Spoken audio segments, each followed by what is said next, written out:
안녕하세요. 반갑습니다. 저는 임승한입니다. 오늘 현대미술과 인문학 주제를 가지고 발표하게 되었습니다. 우선 현대미술에 대해서 여러분들이 어떻게 생각하는지 좀 궁금하고요. 저 또한 지금 미술가로서 활동하고 있고 화가로서 활동을 하고 있습니다. 오늘 제가 이야기해야 될 부분들은 현대미술이란 무엇인지, 그리고 현대미술과 더불어서 제가 작품 생활을 했던 것들, 영향을 받았던 것들, 그리고 앞으로의 또 현대미술은 어떻게 추구될 것인가에 대한 약간의 예견 같은 게 좀 들어가 있습니다. 우선은 저에 대한 소개를 좀 하고 들어가도록 하겠습니다. 사진에서 보시는 그림이 보이실 텐데요. 여기 이 사진은 실질적으로 그 미술 수업 시간에 했던 작품입니다. 저것은 사람의 모형을 한지를 이용해서 직접 손으로 촉감으로 만져가면서 포즈를 취한 상태에서 작업을 한 것이고요. 그 위에 칼라린이 올라간 상태입니다. 좀 누구하고 닮았지요? 접니다. 예, 저의 모습을 상대방이 저의 포즈를 취한 상태에서 누른 상태죠. 한지 위에 올려놓고 캐스팅했다라고 보시면 좋을 것 같아요. 그래서 너에 대한 질문에 대한 이야기이고요. 이것은 2012년도에 앞으로 한 8년 전에 제가 저기 보시면 제 웃는 모습이 보일 겁니다. 파자마 토크를 좀 한 경우입니다. 저 때 이제 저에 대한 이야기들을 한 1시간 반 정도 일반 대중들과 같이 아티스트 토크의 형식으로 진행한 경험이 있습니다. 그래서 나에 대한 소개를 어떻게 할까 고민하다가 이 사진 두 장을 좀 갖고 왔고요. 저는 1972년생입니다. 나이가 이제 50주를 바라보고 있고, 그리고 강원도 사북에서 태어났죠. 강원도 사북은 지금도 굉장히 유명하죠. 예전에는 저희 아버님이 이제 광부였기 때문에 생활 전선에서 계속 살았기 때문에 거기서 태어났지만 지금은 그 폐광촌이 되고 폐광촌 안에서 문화재생으로 또다시 활용하는, 그래서 공간 재생하는 사업들이 활발하게 이루어지고 있는 곳입니다. 덕분에 이제 초등학교 전학을 전 9번 다녔어요. 초등학교 6년인데 1년에 거의 한 번 넘게 전학을 다녔고, 덕분에 이제 친구들이 굉장히 많이 생긴 거죠. 예.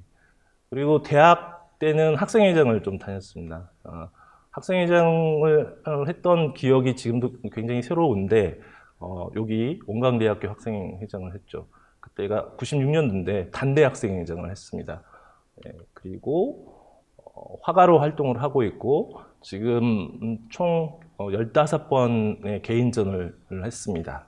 그리고 문화예술 기획자로 활동하고 있습니다. 그리고 세 딸의 부자이고, 그래서 딸 부자이죠. 지금 큰 딸은 이제 큰 딸과 둘째 딸은 대학교를 다니고 있고, 그리고 늦둥이가 지금 5살입니다. 그래서 딸을 키우는 재미를 가지고 있고요. 그리고 뉴욕에 공부를 하러 갔던 때가 있었습니다. 그래서 한때는 뉴요커라고 불리기도 했었죠. 그리고 최근에는 그 복합문화지구 누에라고 하는 그 완주군의 문화 재생하는 사업단에 일을 했던 사람입니다. 저 누에는 이제 누에를 길렀던 곳, 지금은 이제 폐산업시설이 된 거죠. 잠종장이라고 하는 곳을 문화재생으로 해서 새로운 복합공간으로 재생하는 그런 사업단에서 일을 했습니다. 그리고 최근에는 지금 한문화예술센터라고 하는 제 개인이 운영하는 단체인데요. 여기에서 문화예술 기획이나 교육 같은 것, 이런 다양한 사업들을 하고 있습니다. 저에 대한 소개는 뭐 간략하게 이렇게 끝나고요. 제가 좀 좋아하는 문구를 좀 넣어봤습니다. 여기에 뭐 아르망 트루소라고 하는 철학자가 이야기한 건데요. 1800년대에 살았던, 한 2세기 전에 살았던 철학가입니다. 그분은 이제 최악의 과학자는 예술가가 아닌 과학자이며 최악의 예술가는 과학자가 아닌 예술가이다 라는 명언을 남기셨어요. 지금 2세기가 훨씬 이제 200년 정도가 흘렀지만 예술가들과 과학자들의 틀림없이 그 갭이 있죠. 하지만 예술가들은 과학에 관심이 있고 과학자는 예술에 관심이 있습니다. 그래서 4차 산업혁명 시대인 지금 현재의 시기에는 과학과 예술의 결합, 기술과 예술의 결합 이런 것들이 좀 자연스럽게 일상화되는 것들을 좀 볼 수가 있어요. 저 또한 이거에 대한 고민들을 하고 있고요. 그렇다면 예술 창작의 도구는 어떻게 쓰였을까? 한번 질문 던질 수가 있겠죠. 예전에는 붓과 그림, 심지어는 사진이 있기 전에는 지금처럼 사진이나 동영상 이런 것들이 있기 전에는 보고 그리거나 혹은 예술가들이 생각했던 관념들을 그리기 시작합니다. 이런 관념들에서 벗어나서 실질적으로 생각을 하면서 그렸던 적이 있었죠. 여기 보시면 밥 아저씨라고 하시는 분이 계시는데 제 어렸을 때는 이분이 굉장히 유행이었어요. 그래서 아유 그림은 참 쉽지 하면서 저기 보시면 뒤에 살짝 이미지가 보이는데요. 이런 산이나 나무나 집이나 풍경들을 너무나 손쉽게 스킬로 기술로 이용해서 저기 있었습니다. 이 아저씨가 저희가 어렸을 때에 굉장히 유행처럼 번졌던 그런 기억이 나고요. 여기 옆에 있는 음악하는 작가들도 당연히 일렉트로닉 기타보다는 순수한 음악 자체의 기타로를 가지고 연주했던 하나의 그 시대가 있었죠. 그럼에도 불구하고 지금은 예술 창작 도구로 더 많은 도구들이 쓰이기 시작합니다. 자세히 보시면 여기에 카메라로 찍은 어느 하나의 풍경이 보이실 텐데 저 풍경의 사진들을 지금은 사진 작가가 찍으면 사진 작가가 찍고 컴퓨터 프로그램으로 돌리면 프로그램 안에서 AI가 작동을 합니다. 그래서 가장 좋은 구도, 작가가 찍은 사진 안에 가장 좋은 구도를 발견해냅니다. 이런 도구들이 지금에는 굉장히 유용하게 사용되고 있죠. 이거 같은 경우에는 음성, 음향 같은 것들을 컨트롤할 수 있는 프로그래밍입니다. 음향이나 노래나 이 모든 것들이 심지어 이제 작가가 작곡을 해서 이렇게 플레이를 하는 경우도 있지만 지금은 컴퓨터가 AI가 직접 구동해서 컴퓨터 프로그래밍을 통해서 음악을 만들어내고 심지어 이것이 게임으로 개발되는 사례들이 많이 보이기도 합니다. 이런 컴퓨터 언어들은 여러분들이 보시기에는 잘 이해가 안 되겠지만 이런 컴퓨터 언어들이 지금 예술 창작의 도구로 많이 쓰인다는 걸 알 수가 있죠. 저희가 여기에서 잠깐 이제 음향에 대해서 컴퓨터가 프로그래밍했던 것들을 잠깐 보여드리려고 합니다. 잠깐 보고 진행하도록 할게요. 네, 보시면 이처럼 움직이는 반짝거리면서 움직이는 선율들이 보일 겁니다. 이게 컴퓨터로 로딩해서 컴퓨터가 값을 읽어내고 음을 창작해내는 그런 과정입니다. 요 위에 보이는 것은 높은 음이에요. 이 밑으로 내려갈수록 낮은 음이고요. 이런 구동이 사람들에 의해서 창작되는 것이 아니라 사람들이 입력값을 데이터를 집어넣으면 컴퓨터가 알아서 만들어내는 시스템이죠. 이런 창작의 도구들이 굉장히 오래전부터 시도됐고 지금은 많이 활성화되고 있습니다. 네, 이처럼 다양한 예술 창작 도구로서 현대에는 수없이 많은 기계적인 거, 컴퓨터적인 거, AI나 이런 작품들이 많이 실질적으로 예술 작품에 적용되고 있습니다. 또 하나는 이제 철학적인 도구인데요. 이것은 이제 저한테 좀 영감을 주었던 책입니다. 여기 보면 닐 도널드 월시라고 하는 이 책의 저자인데 신과 나눈 이야기라고 하는 책을 썼습니다. 이 집필한 시기가 1990년대에 집필된 책이에요. 굉장히 많은 독자들이 있고 그거에 따라서 이 신과 나눈 대화를 통해서 이 삶의 목적이 무엇인지에 대한 대화처가 이루어져 있는 책입니다. 이 책에서는 소중하게 좀 생각하는 것들이 이제 관계 맺기, 그리고 내가 살아가는 삶의 정말 궁극적인 목적이 무엇인지에 대한 질문들을 던지고 있습니다. 그러면서 내 삶을 어떻게 살아가야 되는지 방법적인 것도 이렇게 신과의 대화체로 서술되고 있죠. 물론 이제 도널드 월시라고 하는 이 작가의 개인적인 어떤 편견이나 이견도 들어갈 수 있습니다. 하지만 이 책을 통해서 제가 가지고 있던 저에 대한 생각, 그리고 제가 바라보는 어떤 철학적인 관념, 이런 것들이 굉장히 많은 영향을 준 상태입니다. 여러분들도 좀 기회가 되면 저같이 이런 책들을 한번 노트로 삼아서 읽었으면 좋겠다라는 생각이 듭니다. 새로운 매체의 기술입니다. 지금 여러분들이 예술, 현대미술 혹은 예술을 얘기하면서 제가 이 매체와 기술을 얘기를 하는 것은 뭐냐면, 이따가 이제 뭐 여러 가지 질문들을 던질 텐데, 이런 매체들이 적극적으로 예술 쪽으로 활용되고 있고, 그리고 많은 시도들이 이루어지고 있다고 볼 수가 있어요. 뭐 예를 들어서 뭐 인터스페이스나 새로운 현실, 가상현실, 우리가 VR이라고 하는 가상현실과 그리고 증감현실이라고 하는 AR을 대표적으로 볼 수가 있는데, 가상현실은 지금 뭐 초등학교나 뭐 심지어 이제 흔히들 미술관 같은 데 보면 이렇게 5G, 4G를 이용해서 바라볼 수 있는 가상현실이 좀 실생활로 접근됐다는 걸 알 수가 있고, 이 증감현실 AR 같은 경우에는 AR 뮤지엄이 이미 일본에 들어와 있고, 이 AR 같은 경우에는 온라인 플랫폼 형식으로 많이 보급화되고 있습니다. 그래서 여러분들이 지금 흔히 사용하고 있는 핸드폰이나 기계 장치들을 이용해서 그림이나 사진 같은 데 올려놓으면 이 그림들이 살아서 움직이는 듯한 그런 것들을 볼 수가 있는 거죠.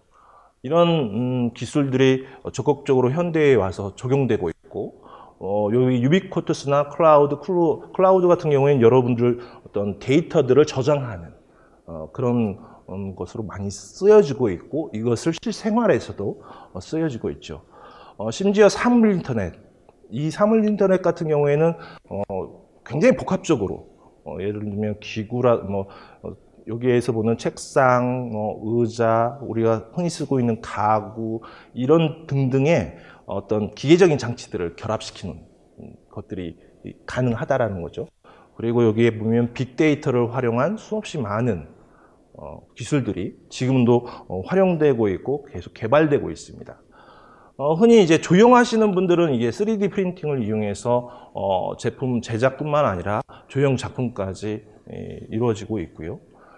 그리고 여기 보면 이제 보안의 블록체인이라든가 이런 것들도 굉장히 많이 실질적으로 생활에 적용되고 있고, 그리고 지금도 이 새로운 매체들은 계속 확장세를 띠고 있다고 보시면 됩니다.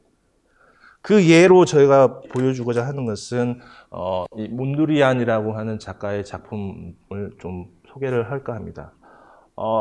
여러분이 보시기에 이게 이제 무엇인지 모르시는 분도 있겠지만, 몬드리안이 나무의 형상을 가지고 스케치하는 그 과정 중에 하나의 일부입니다.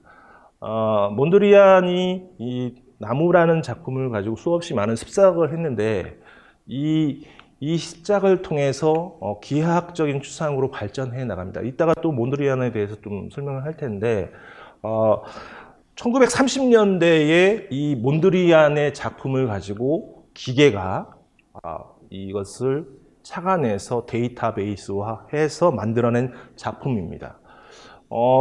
몬드리안의 작품하고 기계가 만든 작품하고 거의 유사하다는 걸 볼 수가 있죠. 어떤 게 몬드리안 것인지 아니면 어떤 게 기계가 만드는 것인지 약간 헷갈리기도 합니다. 여기서 이제 질문을 좀 던지고 싶은 것은, 이처럼 몬드리안의 작품, 인간이 만들어낸 작품이 진짜 작품이냐, 아니면 기계가 만들어낸 작품이 진짜 작품이냐 라고 하는 질문을 던질 수가 있을 것 같고요. 혹은 이것이 과연 예술이냐, 아니면 이것을 그냥 기술적인 하나의 테크놀로지로 받아들일 것이냐 라고 하는 질문을 던질 수가 있을 것 같습니다. 물론 화가가 그린 작품과 컴퓨터가 그린 작품은 굉장히 다르죠. 데이터를 입력하는 그 방식이 인간이기 때문에 이것은 그냥 도구일 거야 라고 도구로 판단할 것인지, 아니면 이것을 기계의 작품으로 판단할 것인지는 그 판단은 결국에는 우리가 해야 될 몫이라고 생각을 합니다.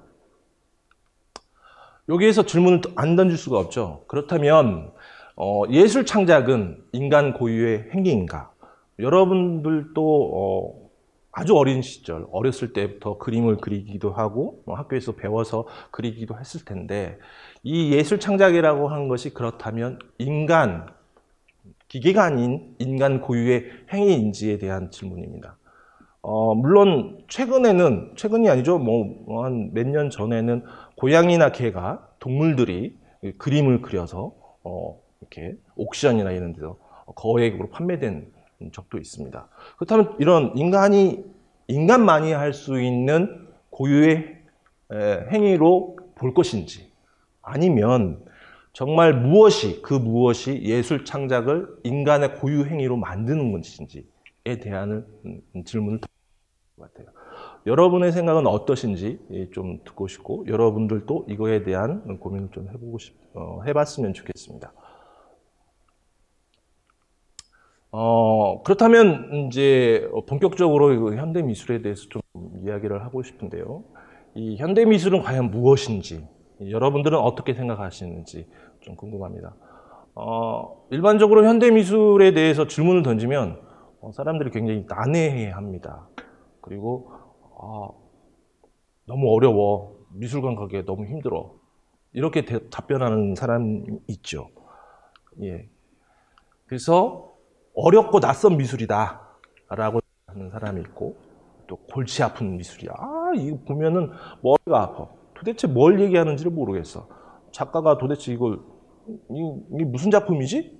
할 정도로 의구심을 던지기도 하고, 또 다른 말로 파격과 엽기의 다른 말이다. 해독 불가의 암호 같다. 그들만 미술이냐? 화가들만의 미술 아니냐? 이렇게 던지기도 합니다. 이렇게 다 많은 사람들이 생각하고 있지만, 그렇다고 해서 이 현대 미술이 정말 골치가 아픈 건지, 정말 어렵고 낯선 것인지, 이거에 대해서 한번 생각해 볼 필요가 있죠. 그렇다면 옛날의 미술과 현대 미술은 어떻게 차이가 있을까? 여러분들이 이렇게 좀 고전 미술과 현대 미술은 좀 다른데 어떻게 다른지 물어보면 이렇게들 얘기를 하세요. 이해가 되면 고전 미술이고 이해가 안 되면 현대 미술이다 라고 분류를 하기도 합니다. 이해가 된다는 것은 무엇이고 이해가 안 된다는 건 무엇일까요? 이런 거죠. 여기에 이제 에드가 드가의 작품인데요. 이 드가의 작품을 여러분들도 아마도 많이 봤을 테고, 이 작품을 딱 보면 발레리나가 이렇게 쭉 있죠. 그리고 선생님으로 보이는 분이 지긋하게 지팡이를 들고 무엇인가 이렇게 지긋한 시선으로 바라보고 있습니다. 딱 봐도 이 작품은 발레 수업에 연관된 작품이라고 볼 수가 있죠. 맞습니다. 이 작품은 작품 명제에서 나타나듯이 발레 수업이라는 작품이고, 누군가에게 설명을 굉장히 친절하게 그림으로 하고 있죠. 심지어 엄마와 딸이 와서 이 작품을 본다면 이 작품에 대해서 수없이 많은 이야기를 할 수가 있을 겁니다. 저 친구는 어떻게 이야기하는 것 같아. 이런 동작은 이렇게 취하려고 하는 것 같아. 자는 키가 커. 야는 왜 이렇게 뚱뚱해. 이런 사사로운 이야기까지 다 나올 수가 있는 거죠. 자, 그런데 이 작품은 어떠세요? 이 작품은 이브 클랭의 작품입니다. 현대 미술의 좀 유명하신 작가이신데, 말 그대로 그냥 파란색입니다. 이 작품을 보면 저게 뭐지? 저거는 나도 할 수 있는데? 라고 질문을 던질 거예요. 이거에서 받는 느낌은 어떠세요? 파란색이니까 어떤 사람은 하늘이라고 얘기할 수도 있고, 누구는 바다라고도 얘기할 수도 있고, 아니면 새벽녘 같은 그런 느낌도 받을 수가 있고, 최근에 이제 어린 아이들한테 이 그림을 보여주면 본인들이 굉장히 많이 보았던 영화 중에 그 겨울왕국, 엘사 같아요, 뭐 이런 엘사의 그 겨울왕국 같아요, 이런 느낌들을 이야기하는데 아이들의 시선은 그렇게 얘기할 수 있지만 정말 저런 파란색 작품을 보면 이게 뭐지? 하고 이해하기가 굉장히 어렵습니다. 난해하죠. 자, 그렇다면 제가 보여주고자 하는 것은 고전 이데의 원시 미술은 그러면 어땠을까?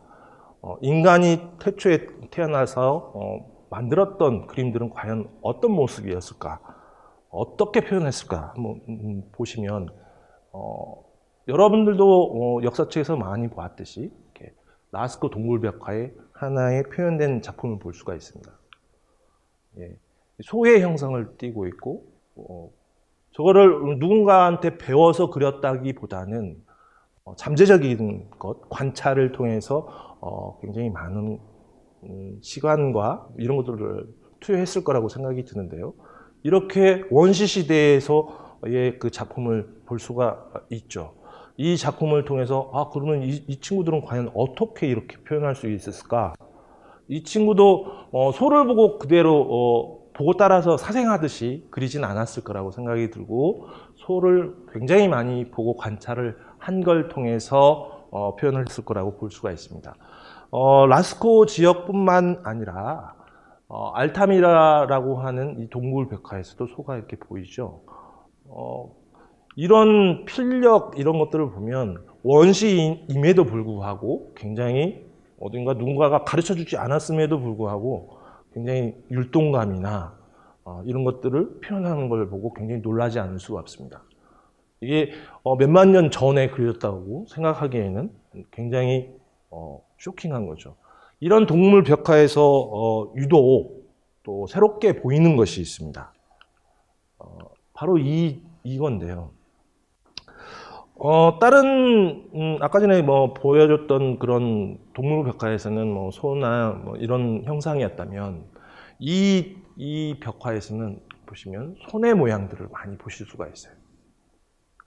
그래서 과학적으로 이 손이 도대체 무슨 손인지 판명하기 위해서 과학자들이 이 손을 측정을 해보았습니다. 측정을 해봤더니 굉장히 놀라운 사실이 발견됩니다. 이 손의 크기는 지금 21세기에 살아가고 있는 10살에서 15세 정도의 아이, 특히나 이제 여아의 손하고 비슷하다라고 판명이 됩니다. 그렇다면 이 여자아이가 도대체 왜 이렇게 손을 그 동물벽화 안에 표현을 했을까? 흔히 우리가 작품을 하면 작품 안에 지금 작가들도 마찬가지로 사인을 하죠.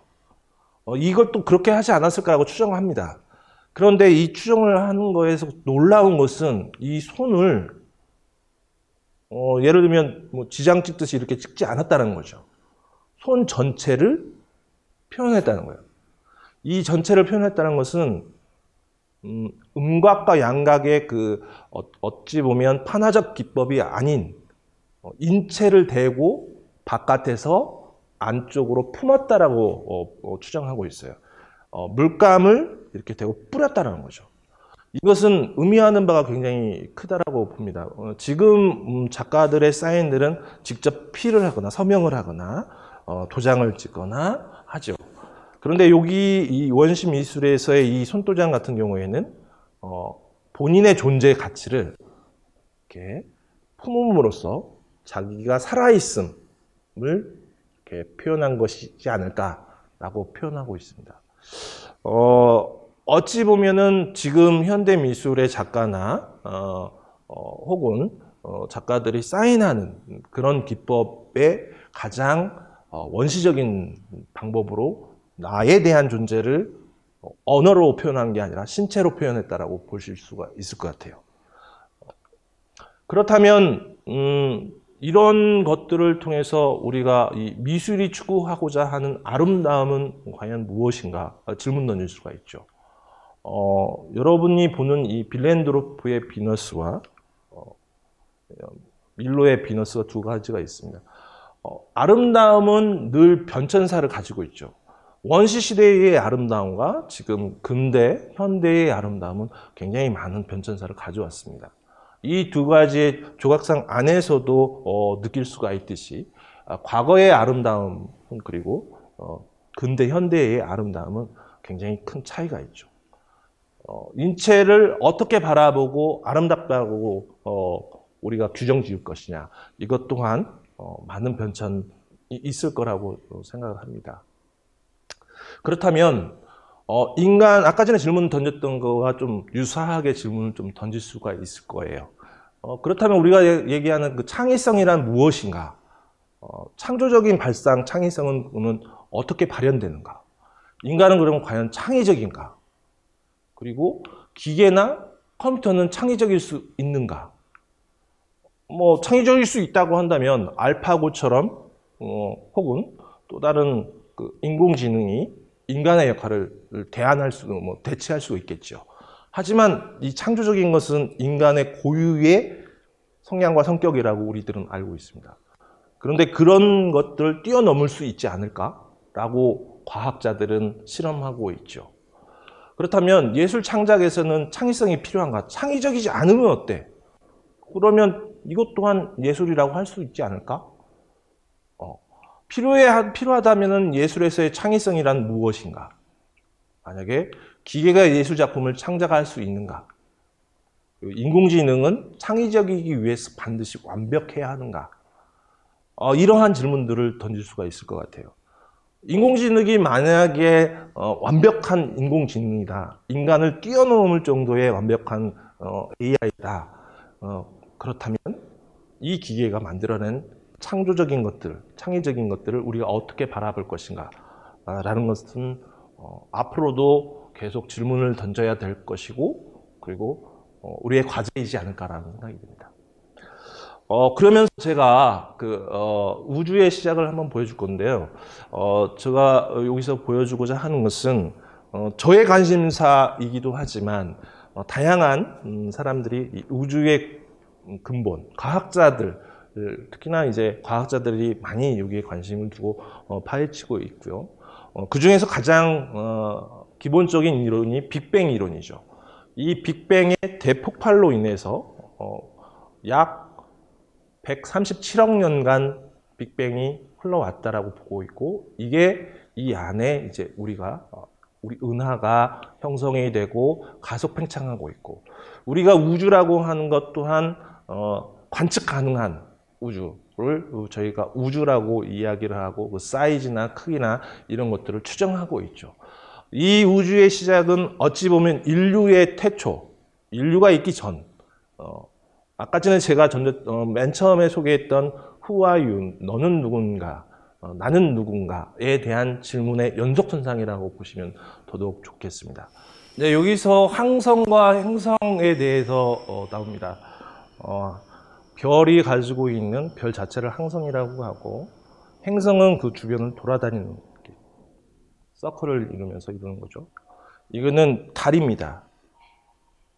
달의 크기가 약 3,500km고요. 달보다도 작은 세레스와 명왕성이 있죠. 달보다도 좀 더 큰 것이 태양과 가장 가까이 있는 수성이고, 수성과 거대 목성 위성이죠. 가미메데라고 하는 거, 그리고 화성, 그리고 금성, 그리고 지구입니다. 이 크기를 좀 이렇게 제가 이것을 보여주는 것은 우리가 육안으로 좀 확인하기가 어렵지만, 이 그래프를 보면 지구의 크기, 목성의 크기, 해왕성의 크기, 그리고 우주의 크기들을 가늠할 수 있을 거라고 좀 생각해서 이 영상을 좀 보여주고자 합니다. 이 영상에서 보면 태양과 그리고 태양보다도 더 큰 것들을 볼 수가 있는데요. 그러면서 우리가 생각하는 우리 은하를 비롯한 인간이 관측 가능한 우주의 크기, 그리고 그 우주의 크기 이상 그 너머의 또 다른 다중우주까지 이 영상에는 좀 나와 있습니다.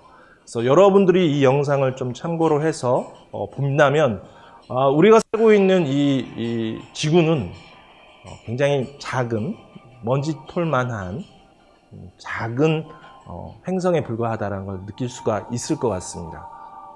이따가도 좀 한번 보여주려고 했던 게 이제 허블의 만환경에서 찍은 이제 우주의 모습을 보여주고자 합니다. 예. 청색 거성이죠. 저기 보면 적색 초고성입니다. 지금 저희들이 관측 가능한 우주들이 이렇게 있고요. 그리고 이 우주의 지금 보면 저게 광년의 숫자가 저기 보이시죠?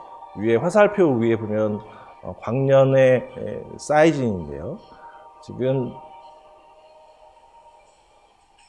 예, 하와이어로 무한한 하늘,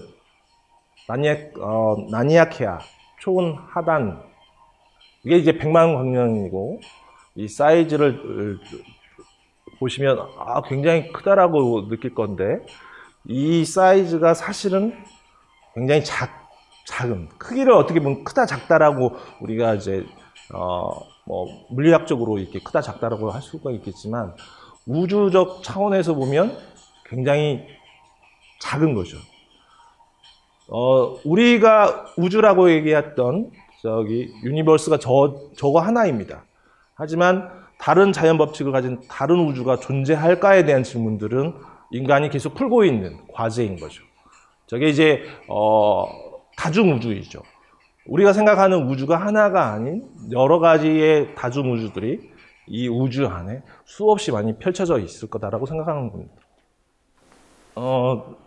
제가 이렇게 얘기를 드리는 것은 뭐냐면, 결국에 이제 인간이 최초의 인간에서부터 지금 현재까지 살아오고 있지만, 우주에 대한 탐사는 지금도 계속 이루어지고 있고, 많은 천문학자, 과학자, 그리고 화가, 심지어 다른 물리학자들까지도 이 우주에 대한 미스테리를 풀려고 하고 있습니다. 이제 아까 전에 봤던 은하 중에 나선 은하이고요. 이러한 은하와 우주의 시초는 저의 작품의 하나의 모티브가 됩니다. 이것은 이제 2018년에 제가 그린 작품인데요. 저 보이드라고 하는 것은 어찌 보면 이제 백과사전적 의미에는 텅 비어 있는 이라는 뜻입니다. 우주가 최초에 시작하기 전 아무것도 없는 공의 세계에 있을 때의 그 상태를 보이드라고 하고, 실질적으로 컴퓨터 언어에서는 보이드라고 하는 언어를 사용하고 있습니다. 보이드에 입력각을 집어넣어서 프레임을 스크린 사이즈나 컬러나 이런 것들을 지정을 하죠. 어쨌든 저의 화두는 인간이 태어나기 전 아무것도 없었던 공백, 비어있는 그 공간들을 어떻게 회화적으로 표현하면 좋을까라는 화두를 던졌고, 거기에 대한 작품들을 계속 꾸준히 제작하고 있습니다. 이것은 이제 에드윈 파울 허블에서 찍은 우주의 모습인데요. 사실은 여기에 보이는 우주의 모습들이 굉장히 많지만, 이걸 찍기 위해서 7일 밤낮을 아무것도 보이지 않는 빈 공간이죠. 블랙된 그 공간을 허블 만환경이 지켜본 거예요. 그 지켜본 과정에서의 그 수없이 많은 시간들을 축적해서 찍어낸 하나의 우주의 사진입니다. 이 사진이 지구로 들어왔을 때, 제가 여기에 이제 링크를 걸어놨는데, 이 링크에 이제 들어가 보시면 아시겠지만, 이 링크에 걸어보면 이 우주가 3차원으로 굉장히 팽창되어 있는 것들을 볼 수가 있어요. 심지어 우리 은하는 여기에 보면 이런 점처럼 아주 작게 보입니다. 여기에 가까이 보이는 은하도 있지만, 여기 멀리서 보이는 은하도. 그래서 과학자들은 이런 것들을 규명하고 이 허블 만환경에서 보내준 이미지를 가지고 우주의 크기라든가 빅뱅의 시작, 태초의 처음 시작점, 이것을 이제 제로 포인트라고 하는데, 그 0점을 과연 어떻게 이렇게 시작했을까에 대한 질문들을 계속 던지고 있죠. 그렇다면 예술가는 어떤 역할을 하느냐? 우리는 또 예술가를 무엇이라고 규정하느냐 생각하지 않을 수가 없습니다. 예술가는 크게 이제 예술 활동을 하고 곧 작품을 창작하거나 표현하는 것을 직업으로 하는 사람이다라고 규정하고 있어요. 이제 백과사전적 규정이죠. 특히 이제 사회적으로도 인정받은 사람을 가리킨다가 예술가입니다. 흰 도화지에 자신을 스케치하고 자신만의 독특한 색을 칠하는 인생의 종점에 다다랐을 때 자신만의 인생 최고의 작품을 만드는 사람이다. 예. 결국에는 창작과 생산에 목적이 있는 거죠. 여기 보면 이제 뭐 자격제도가 아니기 때문에 무엇인가 뭐 사회적으로 너 예술가 해 하고 자격을 주는 것이 아니기 때문에 예술가가 그렇지 않은 사람에게 명확한 기준을 예술가가 그렇게 명확한 기준을 가지고 있지 않나요? 일단 예술 활동을 직업으로 삼고 있으면 예술가라고 불리거나 대부분 이것이 자칭인 거죠. 내가 예술가라고 불리는 것 또한 자칭인 거죠. 그렇다면 여러분이 난 예술가 아니야. 난 직업으로도 안 하고 있고 뭐 아무것도 안 하고 있는데 내가 예술가야? 난 뭔 생산하지 않아. 이렇게 판단할 수도 있겠죠. 그런데 예술가가 그래서 이 사전적 의미에서 얘기하는 직업을 꼭 가져야 되느냐? 이것은 그렇지 않아도 되죠. 이건 사전적 의미니까 여러분은 어떻게 생각하는지 궁금합니다. 제가 현대 미술의 가장 첫 시발점을 찾고 있는 작가인데요. 이 작가는 세잔느입니다. 여러분이 흔히 이제 세잔느의 과일을 알고 있을 텐데 이 세잔느가 왜 유명한가에 대한 이야기를 좀 할까 하는데요. 이 세잔느는 기존의 어찌 보면 기존의 화가들이 그렸던 방식과 굉장히 다른 방식으로 접근을 합니다. 무엇이냐면 일반적으로 이 고대 때부터 뭐 지금까지 쭉 근대까지 화가들은 다시각적으로 특히나 이제 서양 미술은 다시각적으로 접근하지 않고 일시점에서 그리기 시작합니다. 그러니까 작가가 바라보는 시점에서 위에서 아래를 바라보면 위에서 아래를 바라보는 식의 시점으로 그리게 되는 거죠. 근데 세잔느는 특이하게도 이 작품에서 보면 다시각적으로 그렸다는 걸 알 수가 있어요. 그것을 어떻게 알 수가 있냐면 자 보십시오. 여기에 보시면 테이블이 있죠. 테이블의 끝과 끝이 다르고요. 여기에 보면 과일 바구니에 반을 쪼개놓고 보시면 거의 쓰러질 정도의 각도로 그리고 있습니다. 그리고 이 병은 거의 중앙에 위치하고 있으면서 병 맨 위에 있는 꼭지는 보이지 않게 그렸죠. 그리고 여기에 보면 이 접시 같은 경우에는 약 한 45도 각도에서 보고 그린 듯한.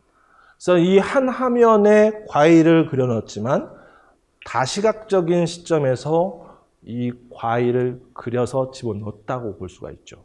이러한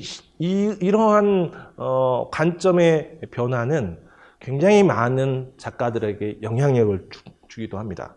특히나 이 작품 같은 경우에는 이제 목욕하는 사람들인데요. 이 작품 같은 경우에는 삼각형 구도를 가지고 있고 여기에 굉장히 많은 이제 목욕하는 여인들이 있지만 이 그림들을 현장에서 보고 그린 것이 아니라 본인이 스케치했던 것들을 다 결합시키는 방식. 그러니까 에스키스를 한 것들을 화면에 재구성한 방식이라고 볼 수가 있어요. 이 목욕하는 사람들의 이 그림은 수없이 많은 또 작가들에게 영향력을 또 던집니다. 마네의 작품인데요. 마네의 작품 또한 이 작품을 마네가 그렸지만 마네의 이 작품은 또 다른 작가의 작품을 카피해서 재조립시키는 그런 작품의 하나로 볼 수가 있고 이 그림 또한 많은 작가들에게 영향력을 불키고 많은 의구심을 던지게 하고 했던 작품이죠. 피카소의 작품도 아까 세잔느에 목욕하는 사람들과 비슷한 구도라고 볼 수가 있는데요. 여기에 보시면 대신에 얼굴의 형상이나 인체들을 굉장히 많이 다시각적으로 구현하고 있다는 걸 볼 수가 있습니다. 세잔의 영향이 피카소에게 다시각적인 것들을 촉발시켰다고 한다면, 피카소는 그 다시각적 시점을 통해서 아프리카의 이런 가면들을 보고 인체의 형상들을 일그러뜨리는 그런 영향을 또 받게 됩니다. 그래서 어찌 보면은 현대 미술에 영향을 주었던 피카소의 작품을 보면 원시 미술이 이 피카소에게 얼마나 많은 지대한 영향을 주었는지 알 수가 있지요. 마티스 또한 이 붉은색 벽이 있는 이 장면을 보시면 이 화면 구성을 이렇게 크게 양분화시켜서 공간을 하나처럼 보이게끔 붉은색으로 통일을 시켰습니다. 굉장히 마티스가 야수파의 시작이기도 하지만 공간의 구성을 또 다른 방식으로 해석해서 통일을 시키는 이런 구도들은 또 작가들에게 공간을 해체하는 그런 방식의 영향력을 많이 주게끔 되어 있죠. 또 인상주의의 가장 대표적인 작가로서 고흐를 뽑지 않을 수가 없습니다. 별에는 밤, 누구나 다 알고 있는 작품일 텐데, 이 작품에서의 그 별들을 보시면 별의 운동, 공기의 운동, 에너지, 파동, 이런 것들이 고흐가 표현하고자 했던 굉장히 무브먼트적인 것들을 굉장히 이 화면 안에 표현하고 있습니다. 이러한 고흐의 작품을 또 기초로 해서 컴퓨터가 이런 방식으로 재구성하는 고흐의 작품 별에는 밤을 기반으로 해서 또 다른 데이터를 축적시켜서 이렇게 또 다른 방식으로 표현해내는 해저 생물이나 약간 외계적인 그런 생물체처럼 보이는 것들을 이렇게 별이나 달처럼 표현하기도 하죠. 팝아트의 가장 원류라고 볼 수가 있는 제스퍼 존슨의 플래그입니다. 이런 국기가 상징하고 있는 거대적인 담론들을 어찌 보면 회화로 갖고 와서 굉장히 대중적인 것들로 다시 재해석하는 그런 작업이라고 볼 수 있고, 또 앤디 워홀이 표현한 마릴린 먼로의 그 어찌 보면 대중성들을 이렇게 판화적 기법으로 대중들에게 보여주는, 그러면서 팝이라고 하는 대중적인 것들을 오히려 회화에 적극 적용시키는 이런 것들도 현대 미술의 시작이라고 볼 수가 있죠. 그리고 생명추상의 가장 기본적인 요소들이 있는데, 점선면 입체와 색채, 질감, 크기, 공간감입니다. 이 생명추상으로 이루어진 모든 작품들은 여기에 근간을 두고 있는데요. 가장 대표적인 게 마크 로스코입니다. 로스코의 생면추상은 한국에서뿐만 아니라 전 지구적으로 굉장히 많이 알려진 작가이고, 여기에 이 작가가 있네요. 한국에서도 많이 전시가 이루어졌던 작품이라고 볼 수가 있습니다. 버넨 누만도 그렇고요. 아까 전에 서두에 보였던 몬드리안의 작품과 그 나무의 작품과 그 이후에 생면추상까지 좀 보여주고자 하는데요. 이 몬드리안이 추구하고자 했던 그 생명추상을 보시면 이게 기하학적으로 가로선과 세로선만 있는 것으로 그냥 판단하기 쉽지만, 실질적인 것은 이렇게 뉴욕의 브로드웨이 부기우기라고 하는 작품에서 볼 수 있듯이, 이 도시가 만들어낸 스트리트를 구역화해서 생면추상으로 영향력을 주었다라고 추정할 수가 있죠. 그래서 화가가 살아가고 있는 어떤 사회적 구조, 도시의 환경, 이런 것들이 화가한테 직접적인 영향을 미치고 있다. 그리고 이러한 것들은 또 컴퓨터에 화가들이 적극적으로 도구화하면서 이렇게 아까 전에 별해는 밤을 재구성한다든가, 이런 픽셀 아트를 통해서 영화를 만든다든가, 이것을 적극적으로 활용하고 있고, 이런 아트들은 계속 발전해 나가고 있죠. 자, 지금부터는 제가 이제 짧게 제 작품 소개를 좀 하고 끝내려고 하는데요. 제가 이 작품 소개는 영상으로 좀 먼저 보여주고 짧게 진행하도록 하겠습니다. 이것은 베를린에서 2019년에 저의 15회 개인전의 영상입니다. 그 당시에 총 한 50여 점의 작품들을 제가 전시를 했었는데, 이 베를린 한복판의 전시를 굉장히 오랫동안 준비를 했고, 이 전시를 하기 위해서 현지에 있는 기획자이죠. 기획자하고 굉장히 많은 커뮤니티를 했습니다. 이게 지금 제 작업하는 과정이고, 제가 만들어내는 우주의 모습, 달의 모습, 에너지 파동의 모습들을 지금 표현하고 있는 이미지들입니다. 이런 이미지를 어떻게 했냐면, 저렇게 캔버스에 그리기도 했고, 아까 전에는 그 종이입니다. 종이에다가 표현한 작품들이고요. 지금처럼 표현했고, 이것은 그 전 단계, 이것은 이제 제로 포인트라고 하는 그 명명에서의 작품들인데, 2013년도에 드립니다.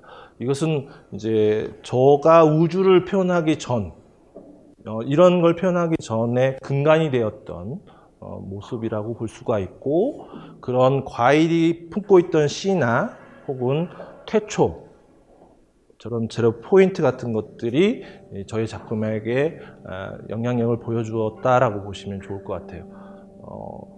어찌 보면 꽃의 형상이기도 하고, 물질, 어떤 물성의 역할로 보이기도 하죠. 이렇게 하나의 획처럼 표현하기도 했고요. 제가 이렇게 영상을 먼저 보여준 것은 이 영상을 통해서 결과물을 보여줬지만, 그 결과물이 있기 전에 어떻게 계획을 했는지 이것 좀 설명을 해드리려고 한 것입니다. 처음에 2019년에 전시 계획을 이렇게 크게 이렇게 시간의 순서대로 해놨는데, 처음에 이 전시 기획은 2017년도로 넘어갑니다. 2017년 전에 이 전시를 기획을 하고 진행했던 거죠. 2017년부터 사업 계획과 구성 및 조율을 시작을 했고, 큐레이터를 선정하고 전시 공간을 탐색하는 이 과정이 있었습니다. 그래서 2017년도에 제가 독일을 먼저 답사를 해서 전시 공간을 보고 전시 공간과 그리고 큐레이터를 선정을 했던 거죠. 그래서 전시 일정과 공간 디자인을 논의를 하고, 창작 및 비평가를 개칭을 해서 제 작품에 대한 비평을 의뢰를 합니다. 그래서 이것이 다 끝난 다음에 2019년도에 전시를 진행하죠. 진행하면서 프로그램 안에 저는 2017년도에도 그랬고 2019년도에도 그렇고 독일의 유수 한국말로 얘기하면은 광주 비엔날레 이런 거죠. 이런 것들을 독일에서도 많이 각 지역마다 하고 있었습니다. 그래서 예를 들면 노트 아트라는 그 프로젝트가 있었는데, 그 프로젝트가 광주 비엔날레의 한 두세 배보다 더 큰 프로젝트입니다. 그런 데에 가서 직접 작가들하고 교류하는 그런 것들도 했고, 갔다 와서는 이제 본 사업의 평가 및 환류를 했죠. 그래서 해외 전시를 통해서 창작이 활성화됐으면 좋겠다라고 하는 기대 효과까지 좀 생각을 하고 한 것입니다. 여기에서 보면 이제 현지 갤러리 탐방과 작가 교류, 홍보 등을 제가 진행을 했고요. 그래서 지금 독일에 있는 레지던스 교류 협력을 이미 2019년도에 협약을 좀 하고 왔습니다. 그래서 올해 가려고 했었는데 코로나 때문에 좀 가지 못하는 안타까움이 좀 발생을 했고요. 그래서 지속 가능한 전시 그리고 온오프라인 판매를 좀 구축했으면 좋겠다라고 생각을 했습니다. 이 작가 노트는 제가 지금까지 해왔던 이야기들을 텍스트로 작가 노트를 썼던 것입니다. 이것은 이제 여러분들이 좀 시간 나시면 좀 읽어봤으면 좋을 것 같고, 제가 앞으로 어떻게 이 작품을 구동하고 있는지 알 수 있는 단초라고 생각이 듭니다. 제가 2013년부터 조금 작품 소개를 간단하게 하고 마무리를 할 생각인데요. 2013년도에 인체를 한 화면에 두 포즈를 결합시키는 작업을 진행을 합니다. 이분들은 완주의 대승 한지 마을에서 살고 계시는 주민들입니다. 이때 이제 대승 한지 마을이 구성되지 않았을 때 이 주민들과 만나서 이 한지 마을이 어떻게 발전됐으면 좋을지 이야기들을 좀 들었던 게 계기가 됐습니다. 그래서 이분들을 이야기나 스토리를 좀 가미해서 이 작품의 그 원재료가 한지입니다. 한지 위에 드로잉을 하고 이미지를 두 겹을 겹쳐서 그림으로 표현한 작품이라고 보시면 좋을 것 같습니다. 이 두 분도 마찬가지 그 한지 마을의 마을 분들이고요. 지금은 한 7년 정도 세월이 지났기 때문에 더 많이 좀 늙었을 거라고 생각이 들고, 여기 뒤에 보시면 이렇게 수없이 많은 반짝이들이 있는데, 저는 이 반짝이를 붙인 이유가 이분들 자체가 하나의 우주로 저는 이제 판단을 했고, 이 주변에는 이런 우주의 기운, 에너지들이 이렇게 있다라고 판단이 됐기 때문에 바깥을 저렇게 표현을 했었습니다. 이거는 이제 제 둘째 딸인데요. 둘째 딸이 발레를 하는 모습을 직접 드로잉을 통해서 이미지를 결합시키는 방식으로 진행을 했습니다. 드가의 발레 하는 거하고 좀 다르지요. 그래서 좀 보여주고자 했던 거고요. 이것은 이제 텍스트가 주는 어떤 이미지죠. 그런 이미지를 혹은 의미를 좀 전달하고자 해서 이렇게 작품에다가 넣었습니다. 여기에 보면 퓨처라고 보시는데, 여기에 보시면 이게 이렇게 보시면 부채 모양입니다. 등대인데요. 등대의 길인데 자세히 보시면 부채가 이렇게 뒤집어져 있는 것처럼 보이죠? 이거는 이제 사과의 모습인데, 사과의 모습을 먹고 나서 썩어가는 과정들을, 썩어가는 시간적인 것들을 좀 보여주고자 해서 한 화면에 다양한 어떤 결합들을, 이미지를 결합시키는 거죠. 결합시켜서 시간의 흐름 동안 썩어가는 그 과정의 모습들을 보여주고자 했습니다.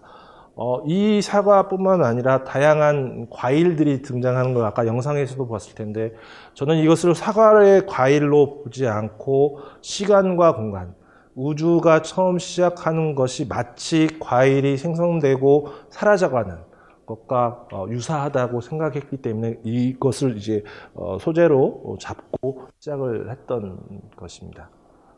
2014년도에는 여러분들도 아시다시피 우리나라의 가장 큰 사건이 있었죠. 어떤 사건이었을까요? 세월호 사건이었죠.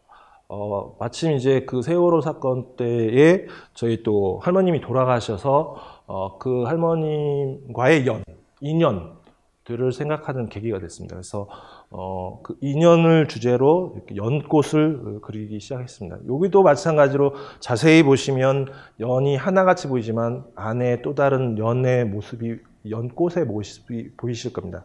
그래서 하나의 모습이 아니라 수없이 변하고 성장하는 모습들을 볼 수가 있을 것입니다. 이렇게 표현을 했죠. 이것도 마찬가지로 이렇게 표현을 여기에도 마찬가지로 이렇게 화면에서 보시다시피 여기에 보면 도자기로 이렇게 표현하고 철제로 이렇게 표현했던 걸 볼 수가 있습니다. 그래서 회화적으로 표현한 것으로 끝나지 않고 이렇게 물성을 바꿔서 다른 모습으로 표현을 시도를 했고요. 이것은 이제 2018년부터 2017년에 이제 독일을 갔다 와서 내가 보이드라고 하는 작품들을 주제로 전시를 해야겠다 해서 2018년에 실험적으로 했던 작품들입니다. 초기의 작품이라고 보시면 좋을 것 같고요. 이 보이드를 하기 이전 작품은 어찌 보면 구상적인 것들이 좀 보이고 2018년을 계기로 추상으로 넘어가는 시기라고 볼 수가 있습니다. 이처럼 아까 전에도 운하가 빨간 운하, 뭐 파란 운하 이렇게 다양한 색으로 보이듯이 제가 이런 것들을 한 화면 안에 표현하려고 했던 작품들이고요. 여기 보면 이제 이런 드로잉도 안에다가 집어넣어서 표현해 보기도 했습니다. 쭉 보시면 18년도 때 이런 작품들을 주로 많이 실험을 했습니다.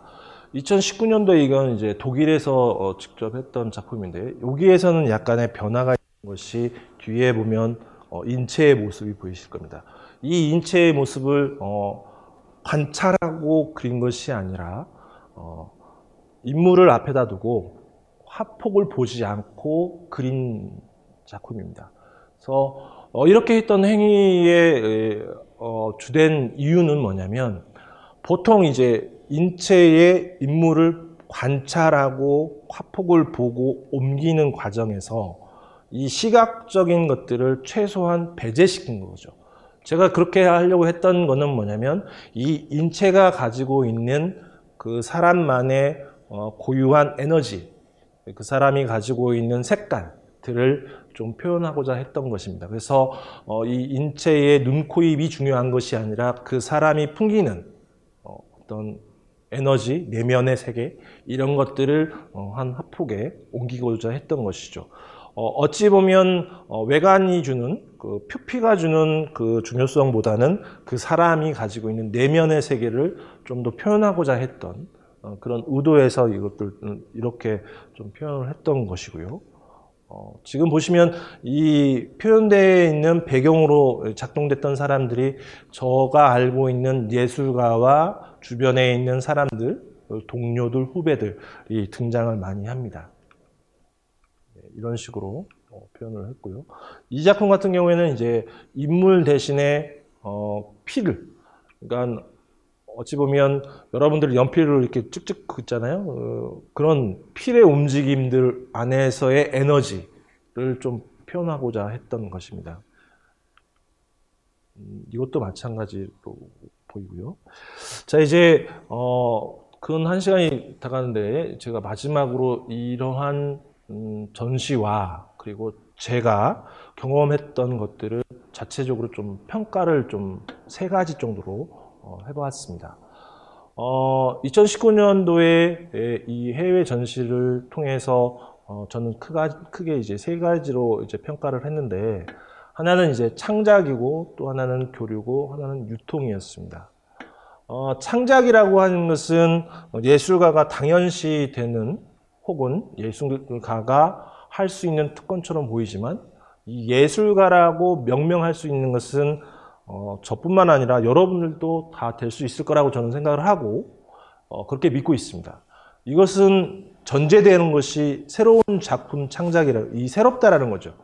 새롭다라는 것은 기존에 있던 것과 차별화되어야 된다는 거라고 생각을 합니다. 그래서 과거부터 원시시대부터 지금까지 해왔던 수없이 많았던 예술가들이 행했던, 창작해왔던 것들을 다시 답습할 수도 있겠지만, 이것을 새롭게 바라보는, 어찌 보면 트렌드를 새롭게 바꾸는 이런 것들이 중요하다. 그래서 이러한 입장에서의 창작과 연구 개발이 좀 필요하다. 그리고 교류는 우리가 대한민국에서 수없이 많은 창작과 활동을 하고 있지만, 이 대한민국을 벗어나서 이 전 지구적인 해외 작가들과의 교류가 좀 필요하다. 그래서 좀 오픈할 필요가 있고 여기에서 머물지 않았으면 좋겠다라는 겁니다. 그래서 해외에서 하는 레지던스라든가 이런 교류들이 좀 적극적으로 이루어졌으면 좋겠다라는 것이고, 마지막으로는 유통입니다. 예술가가 창작을 한 것들을 어떤 방식으로 소비하는데, 대한민국의 이 미술판 혹은 문화예술계는 굉장히 어렵게 소비가 되는 것 같아요. 미술관에 가면은 볼 수 있지라고 이게 막연하게 생각되지만, 막연하게 또 생각하고 있죠. 하지만 이런 구도들이 다방면으로 좀 온오프라인으로 이렇게 좀 구조들을 확대했으면 좋겠다. 그래서 많은 사람들이 편안하게 작품도 보고 소유할 수 있도록, 가격도 좀 저렴하게 낮췄으면 좋겠다라는 생각이 듭니다. 제가 처음부터 지금까지 쭉 이야기했던 것들은 어찌 보면은 제가 지금까지 살면서 보고 배우고 느꼈던 것들을 함축적으로 좀 이야기를 하고자 했던 부분이 있습니다. 제가 생각하고 있는 저의 철학, 그리고 여러분이 생각하는 철학이 좀 다를 수 있고 상이할 수 있고 혹은 이건 나도 할 수 있어 라고 판단할 수도 있을 겁니다. 하지만 여러분들 또한 새롭게 바라보고 여러분들의 식견이나 안목들을 넓혔으면 좋을 것 같고요. 저는 이러한 평가를 기반으로 또 다른 이 코로나를 극복하고 또 다른 미래를 좀 예견하고 있는데요. 아마도 포스트 코로나로 넘어간다면 더욱더 많은 작품들을 여러분들에게 보여주고 선사할 그런 기회가 있을 거라고 생각합니다. 장시간 시간 내주셔서 감사하고요. 들어주시느라고 너무 애쓰셨습니다. 네, 감사합니다.